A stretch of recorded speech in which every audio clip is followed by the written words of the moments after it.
British empire की history को broadly दो फेजेस में डिवाइड किया जा सकता है। पहला फेज यानी फर्स्ट एम्पायर था अटलांटिक के उस पार, अमेरिका और वेस्ट इंडीज में। और दूसरा फेज या सेकेंड एम्पायर शुरू हुआ 1783 के अराउंड, जब पीस ऑफ पेरिस साइन हुआ और ब्रिटेन ने अपना फोकस ईस्ट यानी एशिया और अफ्रीका की तरफ शिफ्ट कर दिया। ब्रिटिश इंपीरियलिज्म की कहानी स्टार्ट हुई 16th सेंचुरी में, जब उन्होंने आयरलैंड पर कब्जा किया। उसके बाद ब्रिटिश अपने आप को एक नए रोमन्स के रूप में देखने लगे, जो सपोजिडली बैकवर्ड रेसेस को सिविलाइज करने आए थे। पोस्ट एनलाइटनमेंट एरा के ब्रिटिश और यूरोपियन इंटेलेक्चुअल्स ने खुद को सिविलाइज्ड घोषित कर दिया और एशिया और दूसरी जगहों के लोगों को अनसिविलाइज्ड माना। हालांकि टाइम के साथ ब्रिटिश इंपीरियल आइडियोलॉजी का नेचर थोड़ा थोड़ा बदला, लेकिन उसका बेसिक माइंडसेट वही रहा, सुपीरियॉरिटी का। ब्रिटिश कॉन्क्वेस्ट बाय चांस और बाय चॉइस। एक बड़ा हिस्टोरिकल डिबेट है कि ब्रिटिश का इंडिया पर कब्जा एक एक्सीडेंट था या एक प्री प्लान्ड मिशन। एक साइड के हिस्टोरियंस जैसे जॉन सीली कहते हैं कि ब्रिटिश कॉन्क्वेस्ट एक तरह का फिट ऑफ एब्सेंट माइंडेडनेस था, मतलब बिना प्लानिंग के बस घूमते घारते गलती से हो गया। उनके अकॉर्डिंग ब्रिटिश लोग तो इंडिया सिर्फ ट्रेड के लिए आए थे, उनका टेरिटरी कॉन्कर करने का कोई इरादा नहीं था। लेकिन जब उन्होंने देखा कि इंडिया का political scene full of chaos है, तो वो इस टर्मॉइल में खिंचते चले गए। बेसिकली इंडियंस के ही इंटरनल कॉन्फ्लिक्ट्स ने ब्रिटिश को मजबूर कर दिया कि वो इंटरफेयर करें, और धीरे धीरे उनका टेरिटरी एक्सपैंड होता गया। दूसरी साइड के हिस्टोरियंस बिल्कुल उल्टा कहते हैं। उनका मानना है कि ब्रिटिश इंडिया में क्लियर प्लान के साथ आए थे, एक बड़ा और पावरफुल एम्पायर बनाने के इरादे से। उनके हिसाब से ईस्ट इंडिया कंपनी का पीसफुल ट्रेड का क्लेम एक प्रोपेगेंडा था। कंपनी शुरू से ही पावर और टेरिटरी के पीछे थी, बस उन्होंने अपना काम धीरे धीरे स्मार्टली किया। सच क्या है? दोनों साइड्स अपना पॉइंट थोड़ा ओवरस्टेट करती हैं। रियल में शायद पहले ईस्ट इंडिया कंपनी ने सिर्फ अपना ट्रेड सिक्योर करने के लिए टेरिटरी एक्वायर करना शुरू किया हो, स्पेशली जब उन्होंने देखा कि लोकल रूलर्स काफी डिवाइडेड हैं। उन्होंने ये भी रियलाइज किया कि एक को दूसरे के अगेंस्ट खिलाकर वो अपना फायदा उठा सकते हैं। इस तरह उन्होंने लोकल पॉलिटिक्स में इंटरफेयर करना स्टार्ट किया और धीरे धीरे टेरिटरी भी लेते गए। लेकिन बाद में ब्रिटिश की सरकार और उनके अपॉइंटेड एडमिनिस्ट्रेटर्स ने पूरी प्लानिंग के साथ टेरिटरी एक्वायर करने और एम्पायर एस्टैब्लिश करने की पॉलिसी बना ली। ट्रेड से मिलने वाला प्रॉफिट उनको और भी ग्रीडी बनाता गया। इंडिविजुअल एम्बिशंस, लूट का लालच और यूरोप के पॉलिटिकल डेवलपमेंट्स ने ब्रिटिश की एम्बिशंस को और तेज कर दिया। कभी ब्रिटिश ने अपने कमर्शियल इंटरेस्ट्स बचाने के लिए युद्ध किया, तो कभी अपने इंडियन एलाइज को बचाने के बहाने से। हिस्टोरियन बीएल ग्रोवर कहते हैं कि लॉर्ड वेलेस्ली ने तो सब्सिडियरी अलायंस सिस्टम का अग्रेसिव यूज किया, बेसिकली फ्रांस और रशिया के इंपीरियलिस्टिक थ्रेट्स का काउंटर करने के नाम पर ब्रिटिश रूल को इंडिया में एक्सपैंड किया। 1798 से 1818 के बीच ब्रिटिश मोटिव्स बिल्कुल क्लियर थे, ये इंपीरियलिज्म था प्लानिंग के साथ। उसके बाद लॉर्ड हास्टिंग्स ने वेलेस्ली की पॉलिसीज को और आगे बढ़ाया। अब इंडिया उनके लिए एक एक्वायर्ड टेरिटरी नहीं, बल्कि एक कॉन्कर्ड कंट्री बन चुकी थी। और उसके बाद तो ब्रिटिश ने पूरा इंडिया और कुछ आसपास के रीजन्स को भी सिस्टमैटिकली कॉन्कर करना शुरू कर दिया था। ब्रिटिश पीरियड इंडिया में कब स्टार्ट हुआ? 18th सेंचुरी के मिड फेज में इंडिया में बहुत सारे पॉलिटिकल और हिस्टोरिकल फोर्सेस काम कर रहे थे, जिनकी वजह से देश एक नए डायरेक्शन में बढ़ने लगा था।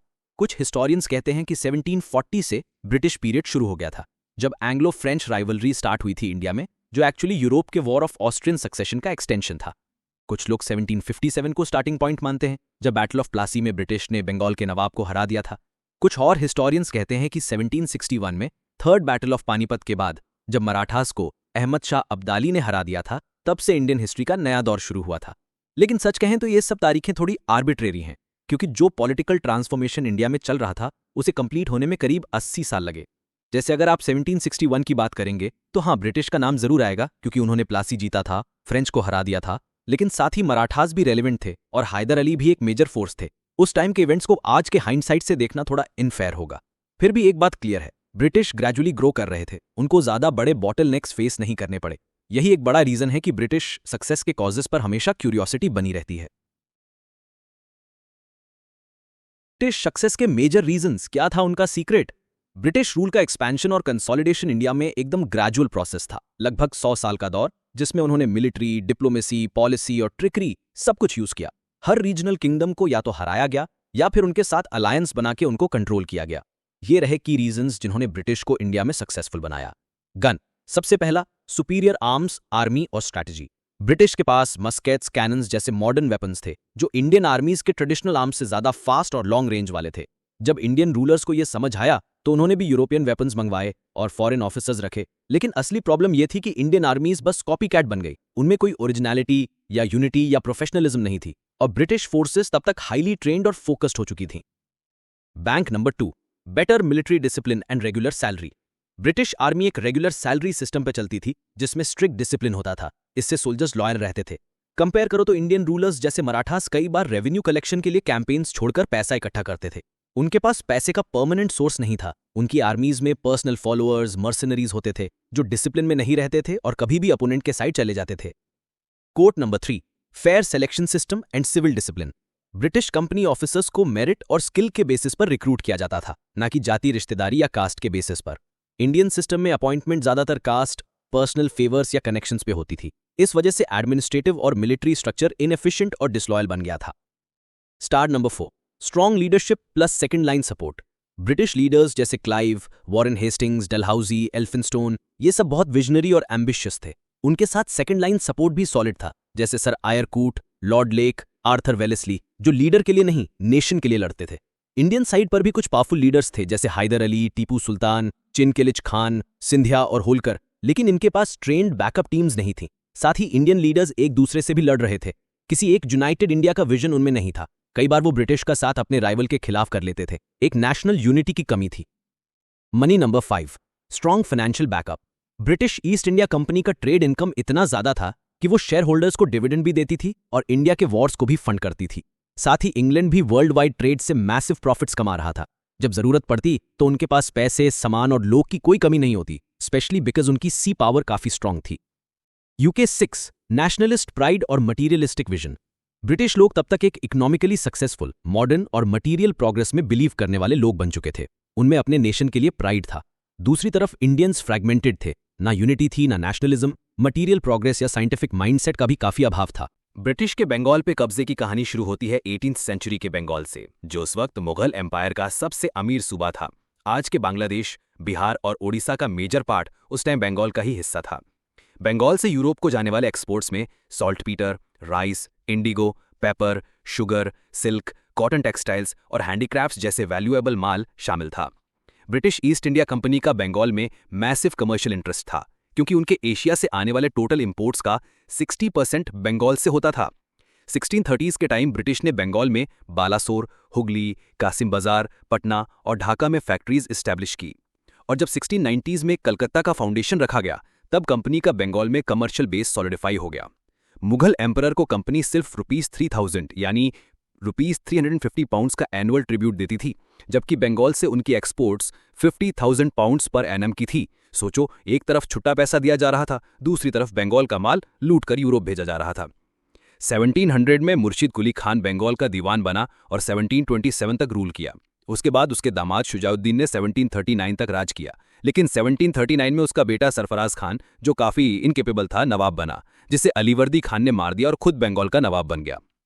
अलीवर्दी खान ने मुगल एम्परर को पैसे देकर अपनी ताजपोशी को लेजिट बनाया। उसने मराठास के अगेंस्ट काफी बैटल्स लड़ी और उनका अटैक बंगाल पर रोक दिया। इस दौरान बंगाल ने बहुत तरक्की की, जबकि बाकी इंडिया मराठा रेड्स, जट अपराइजिंग्स और नादिर शाह और अहमद शाह अब्दाली के अटैक से डिस्टर्ब था। कलकत्ता की पॉपुलेशन 1706 में 15,000 से बढ़कर 1750 तक 1 लाख हो गई। ढाका और मुर्शिदाबाद भी बूमिंग सिटीज बन गए। लेकिन बंगाल के नवाब्स को हमेशा ब्रिटिश कंपनी के स्पेशल ट्रेड प्रिविलेजेस से प्रॉब्लम थी, क्योंकि इन वजह से प्रोविंशियल ट्रेजरी को हैवी लॉस होता था, और यही फ्रिक्शन ब्रिटिश और बंगाल के बीच के टकराव की असली वजह बनी। 1741 में अलीवर्दी खान बिहार का डेप्यूटी गवर्नर था। उसने सरफराज खान को मारकर बंगाल का कंट्रोल ले लिया और मुगल एम्परर से अप्रूवल ले लिया।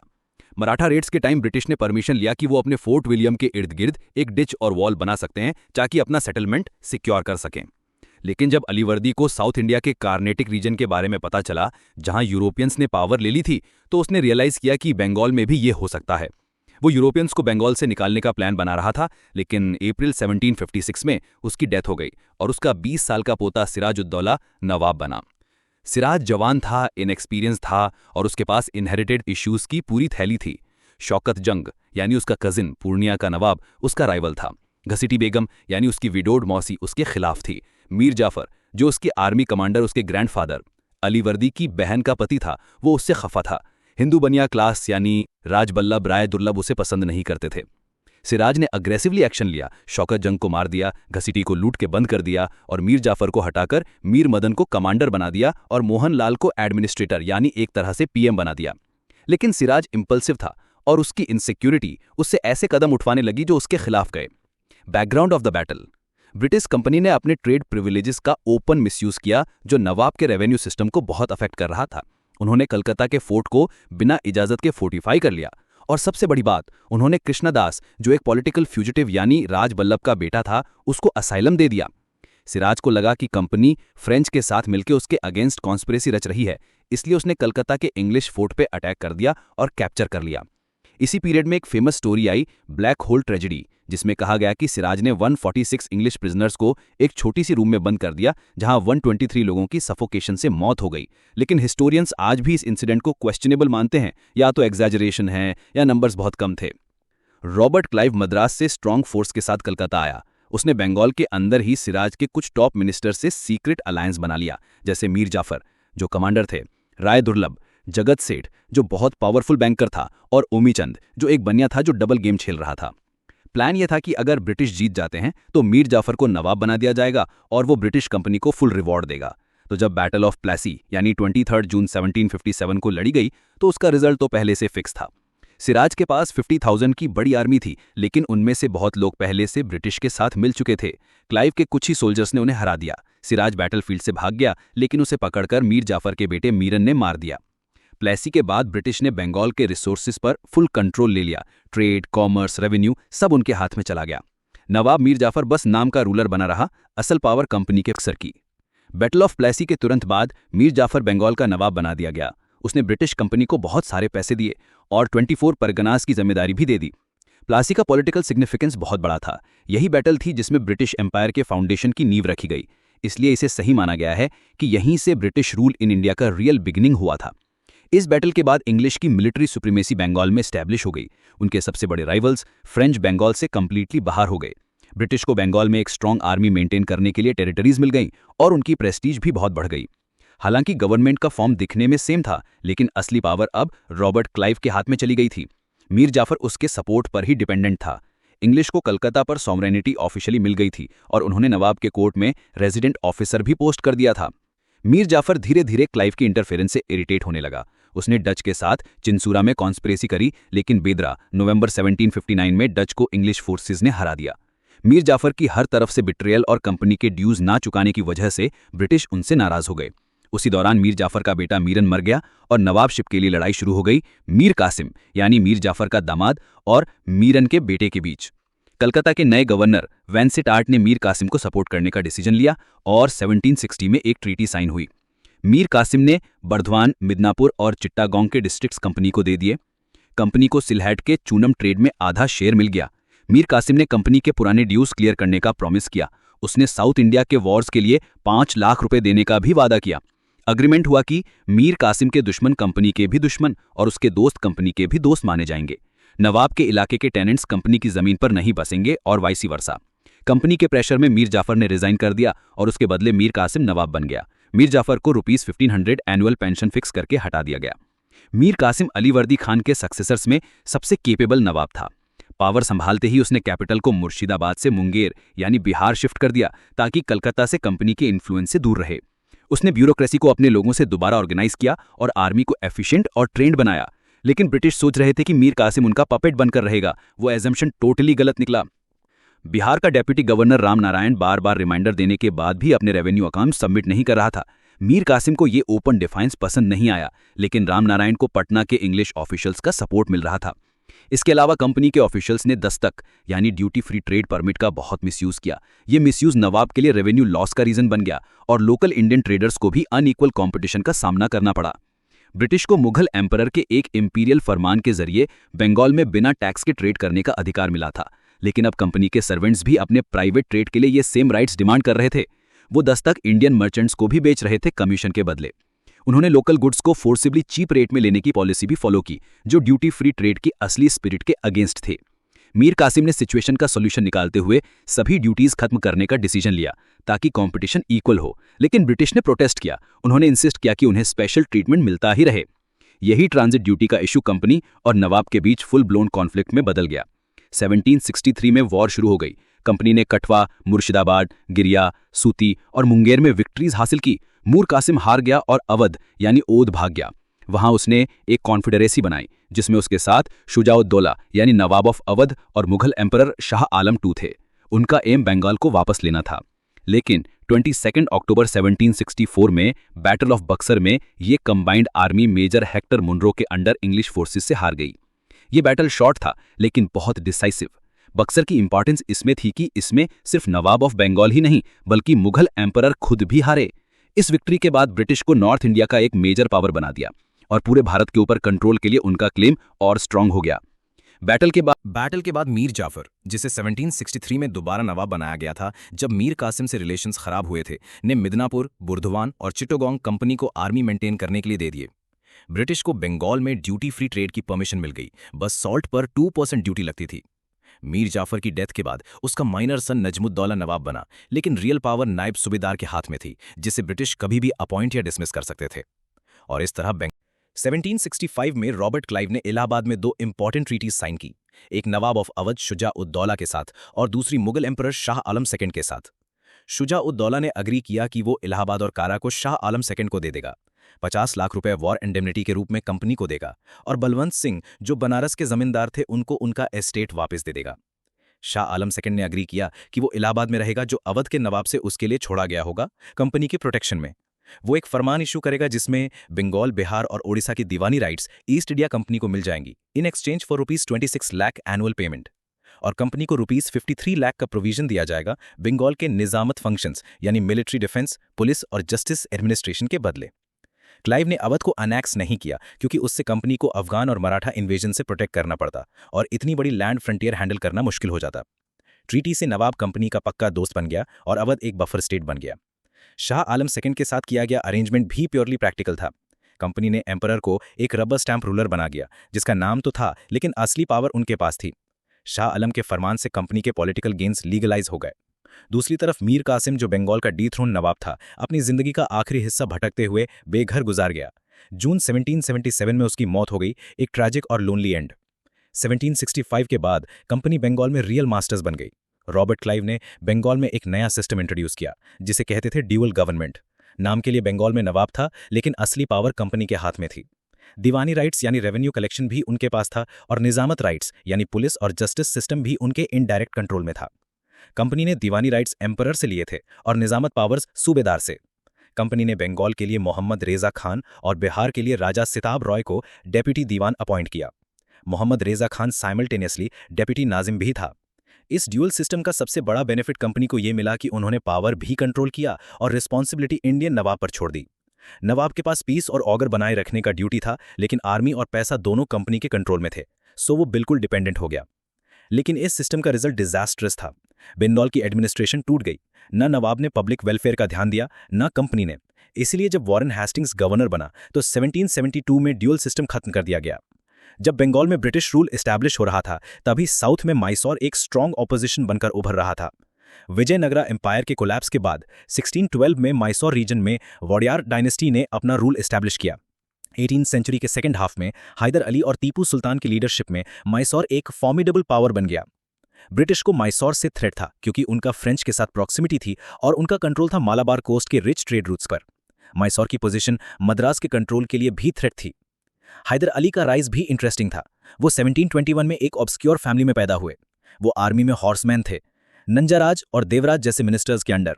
पढ़े लिखे नहीं थे लेकिन उनका दिमाग शार्प था, एनर्जी बहुत थी और डिटर्मिनेशन अनमैचेबल। मराठा और निजाम के रिपीटेड अटैक से मैसूर की फाइनेंशियल और पॉलिटिकल कंडीशन वीक हो गई थी। तब एक स्ट्रांग मिलिट्री लीडर की जरूरत थी और हैदर अली परफेक्ट फिट निकला। 1761 में उसने डी फैक्टो रूलर बनके रॉयल अथॉरिटी ग्रैब कर ली। उसने रियलाइज किया कि अगर मराठा कैवलरी से निपटना है तो फास्ट मूविंग कैवलरी चाहिए, अगर निजाम के फ्रेंच कैनन्स का जवाब देना है तो आर्टिलरी चाहिए, और वेस्ट के सुपीरियर आर्म्स को मैच करने के लिए फ्रेंच स्टाइल आर्म्स फैक्ट्री चाहिए। इसलिए डिंडीगुल में फ्रेंच हेल्प से फैक्ट्री बनाई और वेस्टर्न मिलिट्री ट्रेनिंग शुरू की। 1761-63 में उसने डोड, बल्लापुर, सेरा, बेडनूर, होस्कोती जीते और साउथ इंडिया के पोलीगार्स को भी कंट्रोल में ले आया। पर मराठा पावर पानीपत के बाद वापस रिकवर हो गई थी और माधवराव के अंडर उन्होंने हैदर अली को 1764, 1766 और 1771 में हरा दिया। हैदर अली में पीस बाय किया, लेकिन जब माधवराव 1772 में मर गया तब हैदर ने 1774-76 में मराठास को हर बार रेड करके पहले वाले लॉस्ट टेरिटरीज वापस ले लिए और नए एरियाज भी जीत लिए। ब्रिटिश बंगाल में अपनी सक्सेस के बाद कॉन्फिडेंट हो चुके थे। 1766 में उन्होंने निज़ाम ऑफ हैदराबाद के साथ ट्रीटी साइन की और नदन सरकार्स ले लिए, कहकर कि वो निज़ाम को हैदर अली से प्रोटेक्ट करेंगे। लेकिन हैदर के ऑलरेडी आरकोट नवाब से लैंड डिस्प्यूट थे और मराठा से भी टेंशन चल रहा था। पहले निज़ाम, मराठास और ब्रिटिश एक साथ हैदर के खिलाफ हो गए, लेकिन हैदर ने डिप्लोमेटिकली मराठास को पैसे देकर न्यूट्रल कर दिया और निज़ाम को टेरिटरी शेयर करने का प्रॉमिस देकर अपनी साइड कर लिया। दोनों मिलकर आरकोट नवाब को अटैक किया। वॉर 1 साल से ज़्यादा चला पर कंक्लूजन नहीं निकला। तब हैदर ने स्ट्रैटेजी चेंज की और डायरेक्ट मद्रास के गेट्स पर चढ़ाई कर दी। मद्रास में पैनिक मच गया। ब्रिटिश ने फाइनली अप्रैल 4, 1769 को ट्रीटी ऑफ मद्रास साइन की, एक ह्यूमिलेटिंग पीस अग्रीमेंट। इस ट्रीटी में डिसाइड हुआ कि प्रिजनर्स एक्सचेंज होंगे। जो टेरिटरी जीती गई थी वो रिटर्न कर दी जाएगी। सबसे बड़ा क्लॉज ये था कि अगर हैदर पर कोई अटैक करे तो ब्रिटिश उसकी हेल्प करेंगे। लेकिन जैसे हम जानते हैं, ब्रिटिश कभी प्रॉमिस के पक्के। 1771 में जब हैदर अली पर मराठास ने अटैक किया तब ब्रिटिश ने ट्रीटी ऑफ मद्रास के बावजूद उसकी हेल्प नहीं की। हैदर को लगा कि ब्रिटिश ने वादा तोड़ दिया। दूसरी तरफ फ्रेंच उनकी आर्मी को गन्स, सॉल्टपीटर और लेड सप्लाई करने में ज़्यादा हेल्पफुल थे। मालाबार कोस्ट पर एक फ्रेंच बेस माहे से हैदर अली ने फ्रेंच वॉर मटेरियल मंगवाए, जो ब्रिटिश को बिल्कुल पसंद नहीं आया। तब तक अमेरिकन वॉर ऑफ इंडिपेंडेंस भी स्टार्ट हो चुकी थी, जहां फ्रेंच ब्रिटिश के खिलाफ लड़ रहे थे। ब्रिटिश ने माहे को कैप्चर करने की कोशिश की, जिसे हैदर ने अपने इन्फ्लुएंस एरिया का पार्ट माना। उसने इसको अपनी अथॉरिटी के खिलाफ अटैक माना। हैदर अली ने फिर मराठास और निज़ाम के साथ मिलकर ब्रिटिश के खिलाफ अलायंस बनाया। उसने कर्नाटक रीजन में अटैक किया, आरकोट कैप्चर कर लिया और कॉलोनर बेली के लीडरशिप वाले ब्रिटिश ट्रूप्स को 1781 में हरा दिया। ब्रिटिश ने बाद में सर एरेकूट के अंडर मराठास और निज़ाम को अलग कर दिया, लेकिन हैदर अली ने हिम्मत नहीं हारी। उसने पोर्टो नोवो में डिफीट जरूर खाई, लेकिन दोबारा अपनी आर्मी को रीग्रुप करके ब्रेथवेट को हरा दिया और उसे कैप्चर भी किया। लेकिन दिसंबर 7, 1782 को हैदर अली की कैंसर से डेथ हो गई। तब उसका बेटा टीपू सुल्तान ने वॉर कंटिन्यू किया, लेकिन कुछ खास रिजल्ट नहीं निकला। दोनों साइड्स वॉर से थक गए थे, इसलिए मार्च 1794 में ट्रीटी ऑफ मैंगलोर साइन की गई। इस ट्रीटी के तहत दोनों पार्टीज ने अपनी जीती गई टेरिटरीज एक दूसरे को वापस कर दी, लेकिन पीस ज़्यादा देर तक टिक नहीं पाया। 1790 में टीपू सुल्तान और त्रावणकोर के बीच क्लैश हुआ। त्रावणकोर ने जालकोट्टल और कन्नौर को डच से खरीद लिया, जो टीपू के फ्यूडेटरी स्टेट कोचिन के अंदर था। टीपू ने इस एक्ट को अपनी सॉवरेनिटी का वायलेशन माना और अप्रैल 1790 में त्रावणकोर पर अटैक कर दिया। ब्रिटिश ने त्रावणकोर का साथ दिया और जनरल मेडोज के अंडर अटैक किया। 1790 में टीपू ने जनरल मेडोज को हरा दिया। 1791 में लॉर्ड कॉर्नवालिस खुद कैंपेन लीड करने आए। अंबुर, वेल्योरो होते हुए वो बेंगलोर तक पहुंच गए, जिसे उन्होंने मार्च 1791 में कैप्चर कर लिया। कोयम्बटूर भी जीता, लेकिन वापस खो दिया। आखिरकार मराठास और निज़ाम के सपोर्ट से ब्रिटिश ने सेरिंगापट्टनम पर दोबारा अटैक किया। टीपू ने जोर से रेजिस्टेंस दिया, लेकिन कंडीशंस उसके खिलाफ थीं। ट्रीटी ऑफ सेरिंगापट्टनम 1792 में साइन की गई, जिसमें टीपू को अपने से आधी से ज़्यादा टेरिटरी देनी पड़ी। बारमहाल, दिंडीगुल और मालाबार ब्रिटिश को मिल गए। मराठास को तुंगभद्रा के आसपास के रीजन और निज़ाम को कृष्णा से पेनार तक के इलाके दिए गए। साथ ही टीपू को 3 करोड़ रुपए का वॉर इंडेमनिटी भी देना पड़ा, आधा पैसा तुरंत, बाकी इंस्टॉलमेंट्स में। इस गारंटी के लिए टीपू के 2 बेटे हॉस्टेजेस के रूप में इंग्लिश के पास रखे गए। 1792 से 1799 के बीच ब्रिटिश और टीपू दोनों ने अपनी ताकत को वापस बिल्ड किया। टीपू ने ट्रीटी के सब कंडीशंस फुलफिल किए और अपने बेटे वापस ले आए। 1796 में वोडियार डायनेस्टी का हिंदू रूलर मर गया और टीपू ने उसके माइनर एयर को गद्दी पर नहीं बिठाया, बल्कि खुद को सुल्तान डिक्लेयर कर दिया। अब टीपू अपने पुराने इंसल्ट का बदला लेना चाहता था। 1798 में लॉर्ड वेलेस्ली गवर्नर जनरल बन के आए। वो एक प्योर इंपीरियलिस्ट थे। टीपू के फ्रेंच के साथ बढ़ते संबंध उनको पसंद नहीं थे। वेलेस्ली ने टीपू को सब्सिडरी अलायंस एक्सेप्ट करने के लिए मजबूर करना चाहा या उसका इंडिपेंडेंट स्टेटस खत्म करना चाहा। वेलेस्ली ने टीपू के खिलाफ चार्जशीट बनाई। उस पर इल्जाम था कि वो निज़ाम मराठास के साथ मिलकर ब्रिटिश के खिलाफ प्लानिंग कर रहा है। वो अरेबिया, अफगानिस्तान, काबुल, मॉरिशस, वर्साइज में अपने एमिसरीज भेज रहा था। टीपू के एक्सप्लेनेशन से वेलेस्ली सेटिस्फाइड नहीं हुए। 17 अप्रैल 1799 को वॉर शुरू हुआ और 4 मई 1799 को सेरिंगापट्टनम के गिरने के साथ खत्म हुआ। जनरल स्टुअर्ट और जनरल हैरिस ने टीपू को हरा दिया। आर्थर वेलेस्ली, जो लॉर्ड वेलेस्ली के भाई थे, इस वॉर में शामिल थे। मराठास और निज़ाम ने फिर से ब्रिटिश का साथ दिया। मराठास को टीपू के आधे टेरिटरी का लालच दिया गया था और निज़ाम ऑलरेडी सब्सिडरी अलायंस साइन कर चुका था। टीपू ने ब्रेवरी से फाइट की, लेकिन आखिर में वो बैटलफील्ड में शहीद हो गया। उसके फैमिली मेंबर्स को वेल्लोर में इंटर्न कर दिया गया और उसकी प्रॉपर्टी ब्रिटिश ने कॉन्फिस्केट कर ली। ब्रिटिश ने एक छोटे हिंदू प्रिंस को वोडियार डायनेस्टी से उठाकर माइसोर का महाराजा बनाया और उस पर सब्सिडरी अलायंस इंपोज कर दिया। वेलेस्ली ने माइसोर के सोंडा और हरपुनेली डिस्ट्रिक्ट्स मराठास को ऑफर किए, लेकिन मराठास ने रिजेक्ट कर दिया। निज़ाम को गूटी और गुरमकुंडा दिए गए। ब्रिटिश ने कनारा, वायनाड, कोयम्बटूर, द्वारापुरम और सेरिंगापट्टनम अपने पास रखे। मायसोर का नया राज्य वोडियार डायनेस्टी के अंडर छोड़ दिया गया। कृष्ण राजा III एक माइनर रूलर को थ्रोन दिया गया जो ब्रिटिश के अलायंस को एक्सेप्ट करता था। 1831 में विलियम बेंटिक ने मायसोर का एडमिनिस्ट्रेशन अपने कंट्रोल में ले लिया, मिस गवर्नेंस के एक्सक्यूज पर। लेकिन 1881 में लॉर्ड रिपन ने मायसोर का राज वापस रूलर को दे दिया और इस तरह टीपू सुल्तान की मौत के साथ मायसोर का इंडिपेंडेंस भी खत्म हो गया और ब्रिटिश ने अपना इन्फ्लुएंस साउथ इंडिया में और भी कंसोलिडेट कर लिया। मुगल एम्पायर के गिरने के बाद एक सबसे मजबूत और टफ राइवल उतरा सामने, मराठास। उन्होंने काफी बड़ा हिस्सा अपने कब्जे में ले लिया था और कई ऐसे रीजन्स से ट्रिब्यूट भी लेते थे जो उनके डायरेक्ट कंट्रोल में नहीं थे। 18वीं सेंचुरी के बीच तक तो मराठा आर्मी लाहौर तक पहुंच गई थी और मुगल कोर्ट में किंग मेकर की तरह एक्ट करने लगी थी। लेकिन 1761 में थर्ड बैटल ऑफ पानीपत में अहमद शाह अब्दाली ने मराठास को हरा दिया। इससे उनकी पोजीशन काफी हिल गई, पर मराठास ने हिम्मत नहीं हारी, फिर से रीग्रुप हुए और एक 10 साल के अंदर दोबारा स्ट्रांग बन गए। बाजीराव I जो 1720 से 40 थे, उनको सबसे महान पेशवा माना जाता है। उन्होंने मराठा पावर के एक्सपेंशन को संभालने के लिए एक कॉन्फेडरेसी बनाई थी जिसमें कुछ पावरफुल मराठा चीफ्स शामिल हुए थे। हर एक चीफ को एक रीजन दिया गया था जो वो कॉन्कर करें और रूल करें, लेकिन नाम रहे शाहू महाराज का, जो उस समय के मराठा किंग थे। ये प्रोमिनेंट फैमिलीज थी गायकवाड़, बड़ौदा, भोसले, नागपुर, होलकर, इंदौर, सिंधिया, ग्वालियर और खुद पेशवा पूना से। बाजीराव I से माधवराव I तक ये कॉन्फेडरेसी एक साथ चली, लेकिन 1761 के पानीपत की हार और फिर माधवराव I की 1772 में डेथ के बाद पेशवा का कॉन्फेडरेसी पर कंट्रोल कमजोर पड़ गया। कभी कभी ये सरदार्स ब्रिटिश के खिलाफ एकजुट हुए थे, जैसे 1775 से 82 के बीच, लेकिन ज्यादातर वक्त अपने ही आपस में लड़ते रहते थे। इसी बीच ब्रिटिश ईस्ट इंडिया कंपनी ने बॉम्बे से मराठा पॉलिटिक्स में एंट्री ली। उनका एम था कि बंगाल जैसे ही एक puppet type arrangement Maratha empire में भी क्रिएट करें। उन्हें ये मौका तब मिला जब सक्सेशन के मामले पर मराठास डिवाइडेड हो गए। 1772 में माधवराव की डेथ के बाद नारायण राव नए पेशवा बने, लेकिन उनके अंकल रघुनाथ राव ने उनका कत्ल करवा दिया और खुद पेशवा बन गए। जब नारायण राव की विडो गंगाबाई ने एक बेटा जन्म दिया तो उसका नाम रखा गया सवाई माधवराव, जो लीगली पेशवा था। नाना फडणवीस की लीडरशिप में 12 मराठा चीफ्स, जिसे 12 भाई बोला गया, ने सवाई माधवराव को पेशवा बनाया और अपने आप को उसका रीजेंट डिक्लेयर कर दिया। लेकिन रघुनाथ राव ने पावर छोड़ने से इनकार कर दिया और बॉम्बे के ब्रिटिश ऑफिशियल से मदद मांगी। 1775 में उन्होंने ट्रीटी ऑफ सूरत साइन की, जिसमें उन्होंने सैलसेट और बसीन इंग्लिश को दे दिए, साथ ही सूरत और भरूच के कुछ रेवेन्यू का हिस्सा भी दे दिया। बदले में ब्रिटिश ने 2500 सोल्जर्स देने का प्रॉमिस किया। ब्रिटिश के कैलकाटा के काउंसिल को यह सूरत ट्रीटी पसंद नहीं आई। उन्होंने कर्नल ओप्टन को पुणे भेजा और ट्रीटी ऑफ पुरंदर 1776 साइन करवाई, लेकिन बॉम्बे गवर्नमेंट ने इसे रिजेक्ट कर दिया और रघुनाथ राव को अपने प्रोटेक्शन में ले लिया।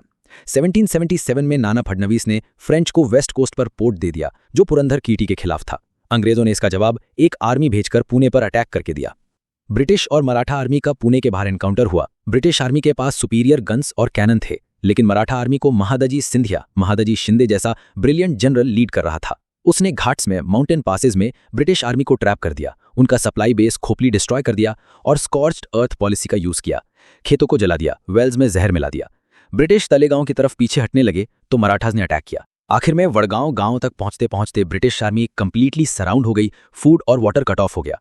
ब्रिटिश आर्मी ने जनवरी 1779 तक सरेंडर कर दिया और ट्रीटी ऑफ वड़गांव साइन कर ली, जिसमें बॉम्बे गवर्नमेंट ने 1775 के बाद लिए गए सब टेरिटरीज वापस करने की बात मानी। लेकिन वॉरेन हेस्टिंग्स, जो बंगाल के गवर्नर जनरल थे, उन्होंने वड़गांव ट्रीटी को एक्सेप्ट नहीं किया।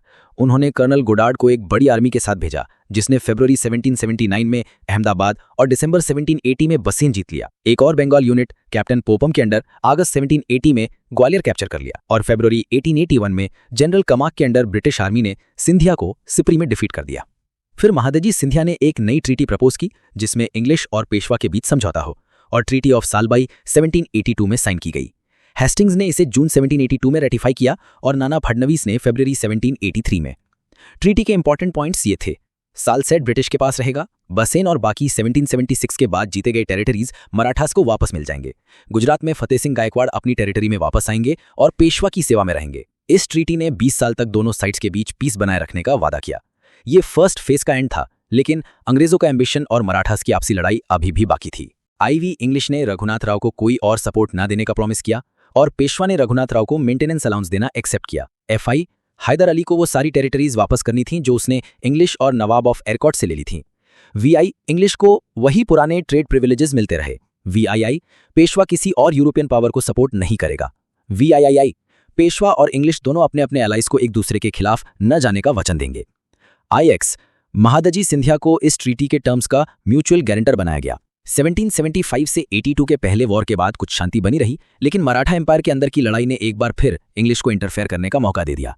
1795 में जब पेशवा माधवराव नारायण ने सुसाइड कर लिया तो उसके बाद बाजीराव टू यानी रघुनाथ राव का निकम्मा बेटा पेशवा बना, लेकिन नाना फडणवीस जो बाजीराव टू का कड़ा विरोधी था चीफ मिनिस्टर बन गया।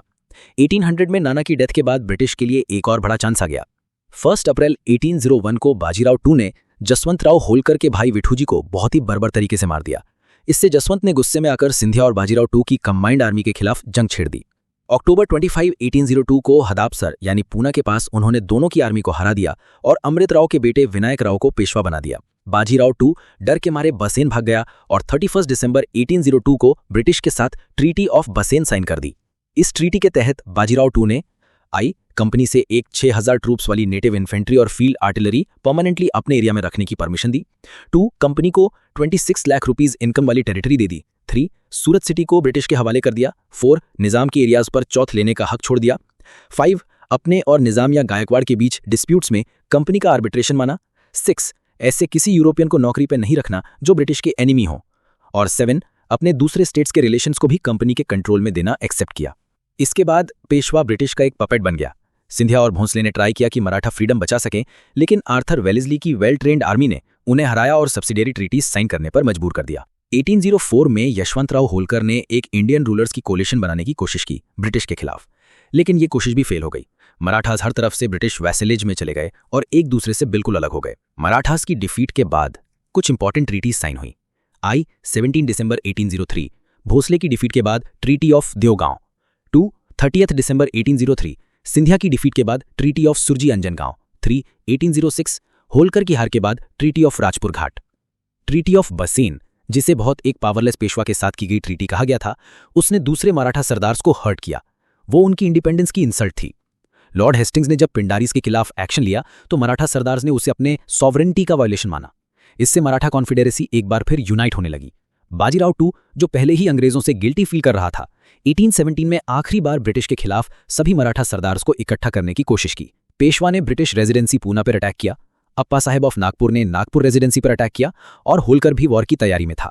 लेकिन इस वक्त मराठाज अपनी पॉलिटिकल यूनिटी और एडमिनिस्ट्रेटिव स्ट्रेंथ दोनों खो चुके थे। जसवंतराव होलकर के डेथ के बाद पूना में तुलसीबाई पावर में आई, जो होलकर की रखैर थी। चालू और समझदार होने के बावजूद उसके आसपास कुछ नालायक लोग जैसे बलराम सेठ और अमीर खान उसकी लीडरशिप को वीकन कर रहे थे। नागपुर के भोसले और ग्वालियर के सिंधिया भी वीक हो गए थे। इसका फायदा उठाकर ब्रिटिश ने मराठा कॉन्फेडरेसी पर पूरी स्ट्रेंथ के साथ वार किया। पेशवा खिड़की में हारे, भोसले सीताबुल्डी में हारे, होलकर महिड़पुर में हारे। कुछ इंपॉर्टेंट ट्रीटी साइन हुई। June 1817 treaty of Poona with Peshwa, November 1817 treaty of Gwalior with Scindia, January 1818 treaty of Mandsaur with Holkar. जून 1818 में पेशवा ने सरेंडर कर दिया और मराठा कॉन्फेडरेसी का एंड हो गया। पेशवाशिप अबॉलिश कर दी गई। बाजीराव टू को ब्रिटिश ने बिथूर यानी कानपुर के पास एक पेंशनर रिटेनर बना के भेज दिया। शिवाजी के वंशज प्रताप सिंह को सतारा की छोटी सी जागीर दी गई, जो पेशवा की टेरिटरी से बनाई गई थी। मराठा वॉर्स के बाद जब हम सोचते हैं कि मराठा क्यों हारे, तो वजह सिर्फ एक नहीं थी बल्कि कई थीं, जो एक के बाद एक उनकी कमजोरी बनकर सामने आईं। सबसे बड़ी वजह थी उनका बेहद कमजोर लीडरशिप। मराठा स्टेट एक तरह से डेस्पोटिक था, जिसमें राजा या प्रमुख की सोच और पर्सनालिटी पर पूरी राजनीति डिपेंड करती थी। लेकिन आखिरी के जो मराठा नेता थे, जैसे बाजीराव टू, दौलतराव सिंधिया और जसवंतराव होलकर, ये सब या तो निकम्मे थे या खुदगर्ज। दूसरी तरफ British officials Elphinstone, John Malcolm और आर्थर वेल्सली जैसे बड़े ही योग्य और समझदार थे। आर्थर वेल्सली तो बाद में नेपोलियन को भी हरा चुका था। दूसरी बड़ी वजह थी मराठा स्टेट का फ्लॉड कैरेक्टर। जब से शिवाजी ने इस साम्राज्य की नींव रखी थी, तब से कभी भी लोगों में एक ऑर्गेनाइज्ड यूनिटी या सामाजिक सुधार की कोशिश नहीं हुई। ना ही उन्होंने एजुकेशन स्प्रेड करने पर ध्यान दिया। मराठा पावर की बुनियाद एक रिलीजियो नेशनल मूवमेंट थी, जो कि मॉडर्न यूरोपियन मॉडल के सामने नहीं टिक पाई। मराठास के पास एक वेल प्लान्ड सिविल स्ट्रक्चर की कमी थी। तीसरी बात, उनका पॉलिटिकल सेटअप काफी लूज था। मराठा एम्पायर एक तरह का कॉन्फेडरेशन था, जिसमें छत्रपति और बाद में पेशवा नॉमिनल हेड थे, लेकिन असली ताकत अलग अलग सरदारों के पास थी। गायकवाड़, होलकर, सिंधिया, भोसले सबने अपने अपने छोटे राज्य बनाए हुए थे और उनमें भी एक दूसरे के खिलाफ झगड़े और शंका रहती थी। कभी कोई किसी का साथ देता तो कभी कोई दूसरे के खिलाफ हो जाता। ऐसे में ब्रिटिश को डिवाइड एंड रूल का आसान मौका मिल गया। चौथी कमी उनकी मिलिट्री सिस्टम में थी। पर्सनल ब्रेवरी तो उनमें थी, लेकिन आर्मी का ऑर्गेनाइजेशन, लीडरशिप और वॉरफेयर का मॉडर्न टेक्निक में पूरी कमी थी। मराठा आर्मी में कमांड डिवाइड होती थी और वही सेंट्रीफ्यूगल टेंडेंसीज ने उनकी ताकत को कमजोर कर दिया। कभी कभी उनकी आर्मी के अंदर से ही गद्दारी हो जाती थी। मॉडर्न आर्टिलरी की इंपॉर्टेंस को उन्होंने समझा ही नहीं। पूना गवर्नमेंट ने एक आर्टिलरी डिपार्टमेंट बनाया भी, लेकिन वो सही से फंक्शन नहीं कर पाया। पांचवी बड़ी प्रॉब्लम उनका अनस्टेबल इकोनॉमिक मॉडल था। समय के साथ बदलते इकोनॉमिक नीड्स को समझने में मराठा लीडरशिप फेल रही। ना उनके पास कोई ट्रेड लिंक्स थे, ना ही कोई इंडस्ट्रीज थी। उनका इकोनॉमी बस लैंड रेवेन्यू और चौथ पर टिकी थी, जो एक स्टेबल पॉलिटिकल स्ट्रक्चर के लिए काफी नहीं थे। ब्रिटिश का सबसे बड़ा एडवांटेज था उनकी डिप्लोमेसी और एस्पियोनेज सिस्टम। वो सिर्फ जंग में नहीं जीतते थे, वो पहले अलाइज बनाते, एनिमी को आइसोलेट करते और फिर तेजी से ऑफेंसिव चलाते। उनके पास एक ऑर्गेनाइज्ड स्पाई सिस्टम था जो उन्हें हर दुश्मन की ताकत, कमजोरी और टैक्टिक्स के बारे में डिटेल्ड इन्फो देता था, जबकि मराठास को अपने एनिमी के बारे में बेसिक नॉलेज भी नहीं होती थी। और सबसे बड़ी वजह थी इंग्लिश का प्रोग्रेसिव आउटलुक। यूरोप में रिनेसेंस ने उन्हें नए सोच, साइंस और ग्लोबल एक्सपेंशन के लिए तैयार कर दिया था। वो नए इन्वेंशंस, सी ट्रेड और कॉलोनीज बनाने में लगे हुए थे। इंडिया के लोग अभी भी मिडीवल सोच में फंसे हुए थे। पुरानी धारणाएं, धार्मिक जाति प्रथा और सोशल हायरार्की को पकड़ के बैठे थे। मराठा लीडर्स भी अपने ट्रेडिशनल वैल्यूज में ही उलझे रहे और राज्य व्यवस्था के मॉडर्न रिफॉर्म्स पर कभी फोकस नहीं किया। आखिर में कहा जा सकता है कि ब्रिटिश ने एक डिवाइडेड हाउस पर अटैक किया, जिसका स्ट्रक्चर अंदर से ही कमजोर हो चुका था। बस कुछ धक्के और लगे और पूरा इमारत गिर गया। अर्ली 19th सेंचुरी के आसपास ब्रिटिश लोगों की नजर सिंध पर पड़ने लगी। वजह थी मुगल एम्परर के 1630 के एक फरमान के तहत मिलने वाली कुछ खास ट्रेड प्रिविलेजेस जो उन्हें सिंध के पोर्ट्स में मिले थे, बिल्कुल वैसे ही जैसे उन्हें और जगहों पर मिले थे। 18th सेंचुरी के पहले सिंध पर कल्लोरा चीफ्स का राज था। 1758 में थट्टा में एक इंग्लिश फैक्ट्री बनी थी गुलाम शाह के एक परवाना के बेस पर। जब 1761 में एक इंग्लिश रेजिडेंट उनके कोर्ट में आया तो गुलाम शाह ने पुराने अग्रीमेंट को नॉट ओनली रैटिफाई किया बल्कि दूसरे यूरोपियन ट्रेडर्स को भी वहां से हटा दिया। लेकिन 1775 में जब सरफराज खान रूलर बना, जो फ्रेंडली नहीं था, तो उसने इंग्लिश फैक्ट्री को बंद करवा दिया। उसी समय 1770s में तलपुरा नाम का बलूच ट्राइब पहाड़ों से नीचे आके सिंध के मैदानों में बसेरा कर लिया। ये लोग टफ जिंदगी के आदत वाले और जबरदस्त सोल्जर्स थे। धीरे धीरे इन्होंने इन्फ्लुएंस जमा लिया और 1783 में मीर फतेह अली खान की लीडरशिप में पूरी तरह से पावर ले ली। कल्लोरा प्रिंस को एग्जाइल भेज दिया गया। दुरानी एम्परर ने भी मीर फत को ऑफिशियली रिकॉग्नाइज किया और कहा कि अपना राज अपने भाइयों के साथ बांट लो। इन भाइयों को 4 यार के नाम से जाना गया। मीर फत के मरने के बाद 1800 में 4 यार ने सिंध को आपस में बांट लिया और खुद को अमीर्स कहकर रूल करने लगे। इन्होंने अमरकोट, कराची, शिखरपुर और बकार जैसे रीजन्स पर भी कब्जा जमा लिया। 18th सेंचुरी के एंड तक एक अफवाह चली थी कि नेपोलियन, टीपू सुल्तान और शाहजमान यानी कि काबुल के किंग मिलकर इंडिया पर अटैक करने वाले हैं। लॉर्ड वेल्सली ने 1799 में सिंध के साथ ट्रेड रिलेशन रिवाइव करने की कोशिश की, लेकिन असली मकसद था इन तीनों की अलायंस को तोड़ना। फतेह अली खान के साथ नेगोशिएशन शुरू हुए, लेकिन टीपू सुल्तान के इन्फ्लुएंस और लोकल ट्रेडर्स की जेलसी की वजह से अमीर ने अक्टूबर 1800 में ब्रिटिश एजेंट को 10 डेज में सिंध छोड़ने को कह दिया। एजेंट क्रो वहां से चला गया और कंपनी ने ये इंसल्ट चुपचाप सह ली। 1800 में जब नेपोलियन और रशिया के अलेक्जेंडर फर्स्ट के बीच टिलसीट की अलायंस हुई, जिसमें इंडिया पर एक कंबाइंड इन्वेजन की बात थी, तो ब्रिटिश ने डिसाइड किया कि रशिया और इंडिया के बीच में एक सेफ्टी बैरियर बनाना पड़ेगा। लॉर्ड मिंटो ने 3 डिप्लोमैटिक मिशंस भेजे, मेटकाल्फ को लाहौर, एल्फिंस्टोन को काबुल और मालकम को तेहरान। सिंध में निकोलस स्मिथ गए और अमीर्स के साथ पहला ब्रिटिश ट्रीटी साइन हुआ, जिसे ट्रीटी ऑफ इटर्नल फ्रेंडशिप कहा गया। दोनों तरफ ने दोस्ती का वादा किया, फ्रेंच को बाहर रखने की बात हुई और एक दूसरे के कोर्ट में एजेंट्स एक्सचेंज करने का अग्रीमेंट भी हुआ। 1820 में ट्रीटी रिन्यू हुई, जिसमें अमेरिकन को भी एक्सक्लूड किया गया और कच्छ के बॉर्डर इश्यूज रिजॉल्व किए गए। 1832 में विलियम बेंटिक ने कर्नल पोटिंगर को सिंध भेजा और एक नया ट्रीटी साइन हुआ। इसमें बोला गया कि इंग्लिश ट्रेडर्स और ट्रैवलर्स को फ्री पैसेज मिलेगा, इंडस नदी पर ट्रेड अलाउड होगा, लेकिन वॉर मटेरियल्स और शिप्स अलाउड नहीं होंगे। इंग्लिश मर्चेंट सिंध में सेटल नहीं करेंगे और ट्रैवलर्स के लिए पासपोर्ट मैंडेटरी होगा। टैरिफ रेट्स अमीर्स बदल सकते थे अगर उन्हें ऊंचा लगा। कोई मिलिट्री टोल नहीं लगेगा। अमीर्स और राजा ऑफ जोधपुर मिलकर कच्छ के डाकुओं से निपटने की जिम्मेदारी लेंगे। पुरानी ट्रीटीज भी कंफर्म की गईं और एक दूसरे से जेलसी नहीं रखने की बात कही गई। 1836 में लॉर्ड ऑकलैंड गवर्नर जनरल बना। उसका फोकस था इंडिया को रशिया के पॉसिबल इन्वेजन से बचाना और अफगानिस्तान के अफेयर्स में अपना इन्फ्लुएंस बढ़ाना। रंजीत सिंह पर जबरदस्ती नहीं चलती थी, लेकिन अमीर्स पर चलती थी। रंजीत सिंह ने सिंध के रोजहान टाउन पर कब्जा किया तो ब्रिटिश ने अमीर्स के साथ नई ट्रीटी की बात उठाई। ट्रीटी कहता था कि अगर अमीर्स को प्रोटेक्शन चाहिए तो या तो ब्रिटिश ट्रूप्स उनके कैपिटल में रहेंगे उनके खर्चे पर, या फिर कुछ और कंसेशन दिए जाएंगे। अमीर्स ने पहले मना किया, लेकिन 1838 में प्रेशर में आके साइन कर दिया। इस ट्रीटी ने ब्रिटिश रेजिडेंट को सिंध में फुल फ्रीडम दिया और इंग्लिश ट्रूप्स को भी पूरी छूट मिल गई। 1838 में सिंध ऑफिशियली एक ब्रिटिश प्रोटेक्टोरेट बन गया। अफगानिस्तान क्राइसिस से निपटने के लिए ब्रिटिश ने ट्राइपार्टाइट ट्रीटी साइन करवाई रंजीत सिंह, शाह सुजा और कंपनी के बीच। शाह सुजा को कहा गया कि अगर वो सिंध पर अपना सॉवरन राइट छोड़ दे और पुराना ट्रिब्यूट भर दे तो वो अफगानिस्तान का रूलर बन सकता है। ट्रिब्यूट कितना होगा ये इंग्लिश डिसाइड करते थे। ऑब्जेक्टिव सिंपल था, अफगान एक्सपीडिशन के लिए पैसे चाहिए थे और सिंध के कुछ हिस्सों पर कब्जा चाहिए था ताकि उनका मिलिट्री रूट सिक्योर हो जाए। 1839 में कंपनी ने अमीर्स को दबाव में लेकर treaty of subsidiary alliance sign करवाई। इसमें बोला गया कि एक ब्रिटिश फोर्स शिखरपुर और बुकार में तैनात रहेगी और अमीर्स को RS 3 लाख हर साल देना होगा उनकी मेंटेनेंस के लिए। अमीर्स को बोला गया कि किसी फॉरेन स्टेट के साथ बिना कंपनी की परमिशन के कांटेक्ट नहीं करेंगे, कराची में कंपनी का मिलिट्री गोडाउन बनाएंगे, इंडस पर सभी टोल्स हटा देंगे और अफगान वॉर में मदद करेंगे अगर जरूरत पड़े। 1839-42 का first Anglo Afghan war Sindh की जमीन पर लड़ा गया, लेकिन अमीर्स ने कभी भी ब्रिटिश प्रेजेंस को पसंद नहीं किया। फिर भी उन्होंने घर उठाया, लेकिन उसके बदले उन्हें शुक्रिया नहीं मिला, बल्कि उन पर हॉस्टिलिटी का इल्जाम लगाया गया। उन पर गद्दारी के आरोप लगाए गए। एलन बरो ने आउटरैम को सिंध भेजा ताकि एक नया ट्रीटी तय किया जा सके। इस ट्रीटी में अमीर से उनकी कुछ इंपॉर्टेंट टेरिटरीज छीन ली गईं, उनसे स्टीमर्स के लिए फ्यूल मांगा गया, उनकी मिंटिंग राइट्स छीन ली गईं और सक्सेशन डिस्प्यूट में भी इंटरफेयर किया गया।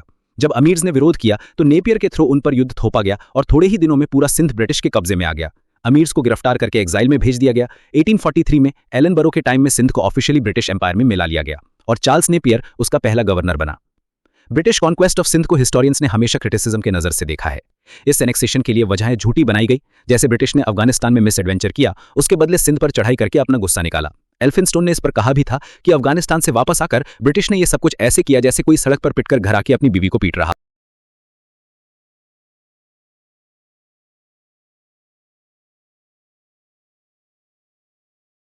गुरु गोबिंद सिंह के शहीद होने के बाद कुछ सिख लोगों ने बंदा बहादुर की लीडरशिप में मुगलों के खिलाफ बगावत कर दी। ये सब बहादुर शाह के राज में हुआ। 1715 में बंदा बहादुर को फर्रुख सियार ने हरा दिया और 1716 में उसे मार दिया गया। इसके बाद सिख कम्युनिटी एक बार फिर से लीडरलेस हो गई और दो कैंप्स में बंट गई, बंदई जो लिबरल थे और तत खालसा जो ऑर्थोडॉक्स थे। ये रिफ्ट 1721 में भाई मनी सिंह की एफर्ट से खत्म हुई। 1984 में कपूर सिंह फैजुल्लापुरिया ने सभी सिखों को दल खालसा के नाम से संगठित किया, जिसका एम था पॉलिटिकल, कल्चरल और इकोनॉमिक यूनिफिकेशन।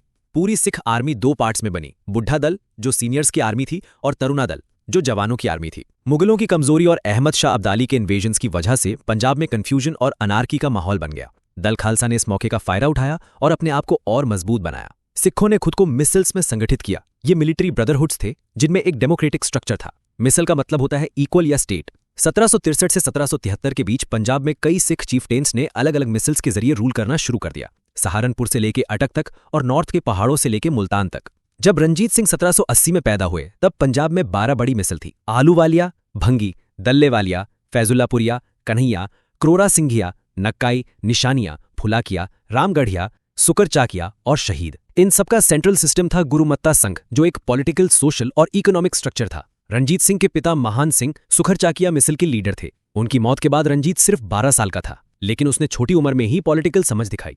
18th सेंचुरी के एंड तक ज्यादातर मिसल्स कमजोर पड़ चुकी थी। अफगानिस्तान भी सिविल वॉर्स में उलझा हुआ था। रंजीत सिंह ने इस पूरी सिचुएशन का पूरा फायदा उठाया और एक ruthless blood and iron policy के थ्रू सेंट्रल पंजाब में अपना किंगडम बना लिया। 1799 में जमान शाह, जो अफगानिस्तान का रूलर था, उसने उसे लाहौर का गवर्नर बनाया। 1805 तक उसने जम्मू और अमृतसर को भी अपने कब्जे में ले लिया, जिससे पॉलिटिकल कैपिटल लाहौर और रिलीजियस कैपिटल अमृतसर दोनों उसके कंट्रोल में आ गए। उसने डोगरा और नेपाली लोगों से भी अच्छा संबंध बना के उन्हें अपनी आर्मी में शामिल कर लिया।